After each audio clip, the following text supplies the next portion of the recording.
Bom, seguindo a nossa metodologia, hoje a gente vai falar sobre um assunto que está gerando muita confusão. Agentes de IA versus fluxos de trabalho de IA, ou seja, workflows com IA. Olha, antes do vídeo eu quero te dar o recado. A partir de agora, os templates ficam disponíveis apenas na área de membros, e o motivo é o que eu vou te falar agora.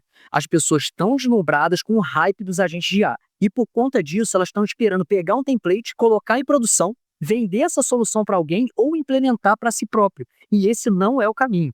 Cada integração é diferente, os clientes vão ter demandas diferentes, prompts diferentes e pequenos ajustes diferentes que precisam para que a automação seja realmente de alto valor e eficaz. Por conta disso, eu montei uma metodologia de ensino que eu chamo de Curso Rápido FVK, que te coloca no lugar de conseguir entender a mágica por trás de cada etapa de automação e conseguir atender as demandas do seu cliente de forma profissional em prazo incrível de poucos dias. Eu preciso avisar que a gente bateu a meta de 150 alunos do curso rápido e que a partir de agora as vagas vão ser limitadas e elas são liberadas apenas quando ou um desses alunos migram para a mentoria ou expira o prazo de 3 meses, ou a gente ajuda eles a criar a própria estrutura para poder subir as aplicações lá dentro. O link do curso rápido continua aqui na bio, mas se você clicar e não conseguir comprar, é porque as vagas estão esgotadas. E aí o que você faz? Você ou entra no nosso grupo do WhatsApp, que é gratuito, ou você segue a gente no Instagram, porque a gente vai divulgar nesses dois canais quando houver vagas, no grupo do WhatsApp e no Instagram, beleza? Bora então para a aula. Então agora vamos trocar uma ideia sobre o que você está fazendo de errado na criação, no desenvolvimento dos seus agentes de IA. Primeiro eu vou te explicar a diferença entre agentes de IA e fluxo de trabalho com IA ou workflows com IA. Eu vou te mostrar como escolher o mais eficiente para o seu projeto. Todo mundo está falando sobre agentes de IA atualmente, mas a verdade é que a maioria das pessoas está usando de forma completamente errada. Olha só, eu mesmo já cometi esse erro ao longo do último ano desenvolvendo soluções com IA. Agentes de IA viraram a palavra da moda e é realmente filé ver visualmente como eles escolhem quais ferramentas usar, ver os nodes rodando, essas coisas. Mas isso faz a gente forçar o uso de agentes em processos que eles simplesmente não são necessários. Qual que é a realidade? Um fluxo simples de IA não só é mais fácil de construir, como também é mais econômico e confiável ao longo prazo. No vídeo de hoje eu vou mostrar exemplos reais, explicar quando usar cada abordagem e compartilhar uns insights que eu suei a camisa para aprender trabalhando com clientes reais. Vamos falar sobre alguns conceitos básicos primeiro, beleza? Todo mundo conhece ferramentas como o ChatGPT, né? No seu núcleo é um modelo de linguagem grande, ou seja, LLM, que recebe uma entrada e gera uma saída, ou seja, recebe um input e gera um output. Se a gente quisesse usar o ChatGPT para escrever um post para blog, por exemplo, a gente pediria para ele escrever sobre determinado tópico, ele faria isso e nos daria o resultado para a gente dar um Ctrl+C, Ctrl+V em algum lugar e publicar isso. Isso é um fluxo básico de LLM, um processinho linear simples, beleza? Mas aí nasceram os agentes de IA. Eles são LLMs super poderosas, ou seja, eles são LLMs que a gente dá ferramentas para elas usarem. Assim, elas não apenas geram conteúdo, mas também podem realizar ações com esse conteúdo. Tá vendo a diferença? Então, os agentes de IA têm diferentes ferramentas e usam o seu cérebro para entender. Baseado no que o usuário está pedindo, eu devo usar essa ferramenta e depois gerar um output? Ou eu devo usar essa e depois usar aquela? Ou talvez precise usar todas elas simultaneamente. Eles têm essa flexibilidade, o que torna o fluxo não determinístico, beleza? Por outro lado, o fluxo de trabalho de IA é mais linear e determinístico. A gente ainda usa a IA e as mesmas ferramentas, mas tudo acontece numa sequência pré-definida. Passo 1, passo 2, passo 3 e assim por diante. Isso reduz a variabilidade e aumenta a consistência. Bom, seguindo a nossa metodologia, existem 4 grandes vantagens que eu vejo em usar fluxos de trabalho com IA, ou seja, workflows com IA, em comparação com agentes de IA. Vamos dar um passo de cada vez, beleza? Primeiro, confiabilidade e consistência. Um dos conceitos mais importantes para construir um agente de IA eficaz é o prompt do sistema. Ele precisa entender quais são as suas ferramentas, quando usar cada uma e qual é o objetivo de cada uma e o seu objetivo final. O agente está por conta própria, para descobrir quais ferramentas ele vai chamar para fornecer um bom output, ou seja, uma boa saída. Já com o fluxo de trabalho com IA, a gente mantém essa IA nos trilhos. Não tem como o processo desviar das regras que a gente estabeleceu, porque tudo acontece em ordem e não pode ir para outro lugar. Isso torna os sistemas mais confiáveis, porque nunca vai ter a transferência incorreta de dados entre fluxos ou mapeamentos incorretos sendo enviado entre agentes e ferramentas. A gente segue o processo de forma linear. Tá vendo como é que é mais simples? A segunda vantagem é a eficiência de custo. Quando a gente usa um agente com diferentes ferramentas, cada vez que ele acessa uma ferramenta, ele volta para o cérebro, executa novamente o seu prompt de sistema e pensa sobre qual deve ser o próximo passo. Perceba que cada vez que você acessa o cérebro do agente de IA, isso custa dinheiro. Se a gente conseguir eliminar esse aspecto de tomada de decisão e simplesmente dizer, você terminou o passo 2, agora precisa ir para o passo 3. Não tem decisão a ser tomada. A gente não precisa fazer essa chamada extra de API para pensar sobre o que vem a seguir e a gente acaba economizando dinheiro. Show? Terceiro, depuração e manutenção mais fáceis. Olha só. Com o fluxo de trabalho de IA, a gente consegue ver exatamente qual nó apresenta erro, quais mapeamentos estão incorretos e o que aconteceu ali. Com um fluxo que envolve o agente de IA, é mais difícil, porque tem muita manipulação de prompt e tem configuração de diferentes ferramentas também. Ah, Fabrício, mas por que isso é mais complicado? Porque tem dados fluindo entre agente e ferramenta, ou entre agente e subfluxo. É aí que muitas coisas podem acontecer sem você ter visibilidade completa, entende? Finalmente, a escalabilidade. Se você quiser adicionar mais nós e mais funcionalidades a um fluxo de trabalho que trabalha com IA, é tão simples quanto conectar alguns blocos adicionais. Qual que é o seu modus operandi quando quer aumentar a funcionalidade de um agente de IA?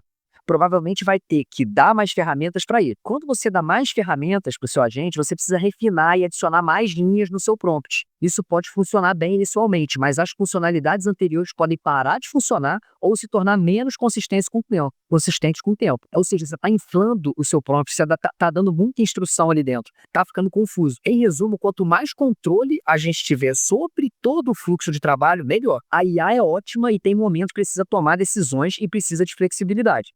Mas se a decisão não precisa ser tomada, por que deixar isso por conta da IA? Que pode adicionar 5%, 10% do tempo, quando você pode dizer, isso vai ser 100% consistente. Agora, como exemplo ilustrativo, eu vou pegar aquele agente simples que a gente desenvolveu na aula anterior, que funciona com o RAG, ele está conectado com um banco de dados vetorial, já criamos a collection, já passamos por essa etapa. Então eu vou usar exatamente o mesmo exemplo. Aqui em cima a gente tem o agente funcionando e aqui embaixo a gente tem um workflow com IA. Os dois são idênticos. Contudo, o daqui de baixo, ele é linear e ainda tem uma questão aqui. A gente ainda adicionou um filtro aqui embaixo de scoring. Ó, e você vai ver na prática ali como que isso faz diferença no que vai chegar para o seu agente do Retriever. O que vai chegar do banco de dados vetorial para ele. Vamos primeiro botar para rodar aqui o de cima, ó, que ele é acionado com o trigger de chat. Então, ó, quais serviços vocês têm aí? Beleza, ó, rodou. Chamou tudo que tinha que chamar, né? Ó, o que aconteceu aqui? Saiu do chat, veio aqui para o node da AI Agent. Esse node chamou a OpenAI para poder ver o que a gente ia fazer com esse input. Ele decidiu que, como esse input que o usuário colocou aqui, era necessário chamar o banco de dados vetorial para poder ter essa resposta. Lembrando que a gente está sem prompt, tá? A gente só está com o human message aqui, a gente não está colocando prompt nenhum. Ele está sem prompt. Então, ó, ele chamou o banco de dados vetorial e agora perceba o que retornou para ele. Aqui, ele retornou 1, 2, 3, 4 chunks lá da collection que a gente já setou aqui, né? A gente setou a collection serviço 5.3 e retornou 4 chunks porque a gente está com top key de 4. Então, ó, vamos ver o que ele respondeu.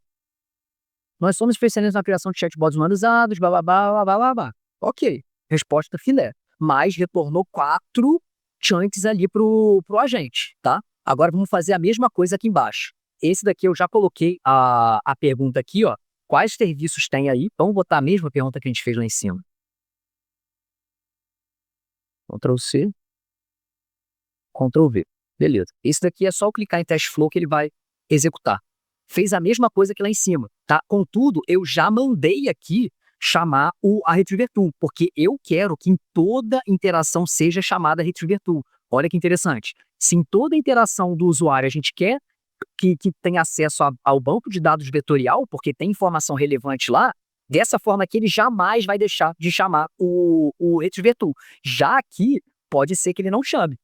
Por algum motivo aqui, você já tem uma margem de erro, que pode ser que ele não chame a Retriever Tool. Então, ó, aqui é interessante também que a gente consegue ver todo o caminho que existe em cima também. Só que aqui primeiro tem que mandar para a OpenAI pensar no que ela vai fazer, ela decidir o modelo de linguagem, que no caso aqui está o GPT-4o Mini para os dois, tá? Ó, só para poder ficar claro, ó, GPT-4o Mini e GPT-4o Mini aqui também. Aqui, ó, beleza? Lá em cima, no agente, a gente ainda teve um caminho a mais. Aqui, ó, ele mandaria para a OpenAI pensar no que fazer. Depois que a OpenAI pensa no que fazer, ela fala, opa, eu preciso chamar a Retriever Tool. Aí já foi uma requisição aqui. Ela devolve, ó, precisamos chamar a Retriever Tool aqui pro AI Agent.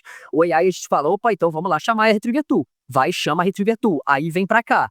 Aí chama os embeddings, mesmo caminho, tá? Retorna aqui pro AI Agent, que retorna para a OpenAI a resposta do Retriever Tool para aí sim ela decidir como que vai sair o output pro usuário, beleza? Aqui foi direto e aqui a gente colocou uma coisa interessante, ó.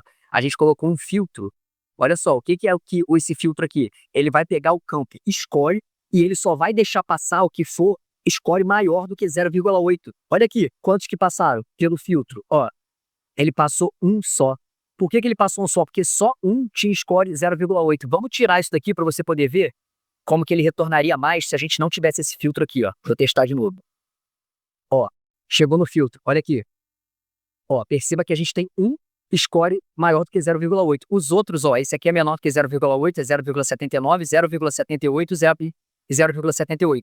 Então, quando a gente colocou aqui 0,8, a gente já conseguiu ter um domínio sobre os dados que vão chegar para a gente maior do que a gente tinha lá no agente. Então, a chance dela receber informação imprecisa e desnecessária já é menor, porque a gente já colocou um filtro de score aqui. Então, ó, vamos testar de novo, que eu quero que passe só um. Ó, passou só um novamente, beleza. O aggregate aqui nada mais é do que para ela pegar, se chegassem mais chunks aqui, não fosse um só, ela ia agregar tudo para poder passar para frente aqui, ó. Então vamos ver aqui a resposta dela. Nós somos especialistas em criação de chatbots humanizados com inteligência artificial, oferecendo serviço de SDR. Nesse caso aqui específico, como a gente ainda está, lembre-se que a gente está fazendo uma curva de aprendizado. A gente está começando simples para depois a gente deixar mais complexo. Então aqui, nesse caso, a resposta foi muito parecida. Mas o que é importante aqui? Menos requisições e sem informação irrelevante. Só chegou informação relevante para sua agente porque você filtrou pelo score que você queria aqui no Node Filter. Então, resumindo, aqui, se você prestar atenção, a gente recebeu as mesmas respostas lá do agente. Só que, com o nosso Node Filter, a gente conseguiu filtrar essas respostas e passar para frente apenas a que tinha score 0,8. Por exemplo, tá? Isso aqui é só um exemplo. Você aqui está obrigando o seu agente a sempre chamar a Retriever Tool, sempre chamar o quadrante Vector Story.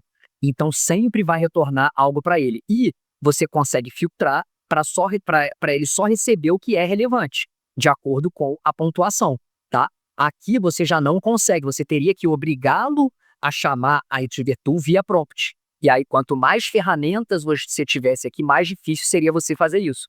E dá margem para erro. Se você está dando a opção para o seu agente, existe uma margem para erro. E outra coisa, muito mais fácil de você ter o controle aqui no fluxo linear do que aqui em cima. É mais fácil depurar erros aqui do que aqui também. Então, tudo que a gente fez aqui foi o quê? Ó? No prompt, eu coloquei user message e coloquei o que retorna lá da Retriever Tool. Então, resumindo, esse fluxo aqui faz o mesmo do que esse daqui. Contudo, esse daqui é mais consistente e com certeza mais barato. A gente está no exemplo mais simples que a gente está tendo aqui. A gente está engatinhando ainda. Imagina isso daqui mais complexo, com mais ferramentas, com mais funções. O fluxo linear ele sempre vai ser mais objetivo, mais prático e mais barato. Beleza? Para concluir, eu quero dizer para você que eu não estou criticando os agentes de IA, tá? Eles são super poderosos e eu também concordo que eles são muito úteis. É realmente importante aprender engenharia de prompt e dar diferentes ferramentas para eles. Ou seja, você precisa de um conhecimento mais avançado para poder deixar os agentes redondos. Aí você me pergunta, pô, qual agente eu vou usar? Eu acho igualmente importante você se perguntar, você está forçando um agente a algo que não precisa dele? Você está se expondo ao risco de saídas com menor qualidade? Você está comprometendo a consistência do seu agente? Você vai ter dificuldade para escalar isso no futuro? Por isso é importante você pensar nisso antes. Ou até desenvolver em conjunto, desenvolver em paralelo os dois para você poder ver qual que vai funcionar melhor. Vão ter pessoas que vão se adaptar melhor com a gente pela praticidade e facilidade, né? Tem gente que quer isso, que a praticidade e facilidade não liga tanto para o resultado final. Vai depender muito do projeto também e do que seu cliente quer. O cliente que não quer dar margem para erro, o cliente que quer uma linearidade, o cliente que quer algo consistente, pode ser interessante você usar fluxo de trabalho com IA e pode até, na frente, colocar um agente. Você pode fazer as coisas de forma híbrida. A gente vai, ao longo agora do treinamento, e avançando, a gente vai fazendo coisas mais complexas e a gente vai sempre mostrando o fluxo de trabalho com IA e o agente de IA, qual que está performando melhor nesse nível. Se você quiser aprender mais sobre como implementar essas soluções na prática, você pode fazer o nosso curso rápido se houver vagas. Você pode clicar no link aqui da descrição. Se você conseguir comprar, você garantiu a sua vaga. Se você não conseguir comprar, é porque não tem vaga disponível no momento. Ah, Fabrício, o que eu faço se não tiver vaga? Entra no grupo do WhatsApp, porque lá a gente vai começar a liberar vagas de acordo com o que a gente for formando alunos na mentoria, e também na página do Instagram. Entra no Instagram, que lá no Story a gente também vai começar a ofertar as vagas disponíveis quando a gente for formando novos alunos e liberando slots aí para a gente poder trazer você, te entregar a aplicação dentro da nossa estrutura, você fazer toda a curva de aprendizado e conseguir caminhar com as próprias pernas.